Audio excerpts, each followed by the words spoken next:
Балалар, мен сендерге жұмбақ жасырамын. Жауабын тауып, тырысып айтарсыңдар. Ата-бабам ойнаған, мұра етіп қалдырған. Алшы тәйкі шікпен бүк, жабдықтары аталған. Дұрыс, жауабын дұрыс айттыңдар. Ендеше балалар, мен сендерге асықтар жайлы қысқаша ақпарат айтып берейін.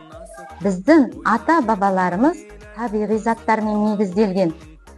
Ата-бабаларымыз асықтарды асықтың жілігінен алған.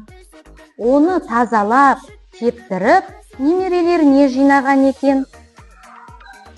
Бұрын біздің ел қорғаушы батырларымыз асық арқылы шынығып көрінген екен. Осылайша ұлттық ойындарымыз атадан балаға мұра болып жалғасып келеді. Асық иіліп түсуіне қарай алшы, тәйкі, шік, бүк деп аталады. Асықтың ойындарының түрлері көп.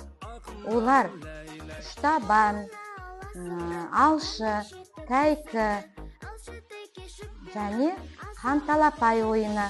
Біздер бүгін осы асықтар ойындарының ішінен қанталапай ойынын ойнайтын боламыз. Мына қоржынның ішінде бірнеше асықтар бар.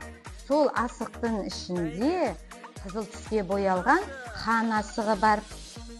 Мен сендерге талапай-ау талапай, басталды ойын алақай деп ортаға асықты шашам. Талапай-ау талапай, басталды ойын алақай.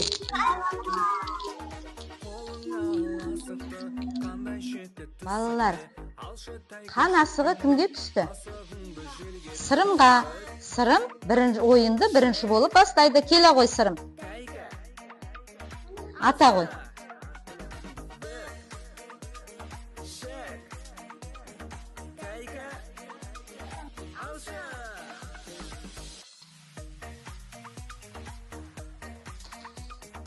Бекназар, қазақтың ұлттық ойындарын аташы. Асық атып, қол күрес, қан тартып, тиын алмақ. Жарайсың. Сен келесі ойынға бір мүмкіндік алдың, ата ғой. Балалар, енді біз мәреге барып, асықтарымызды санап көрейік.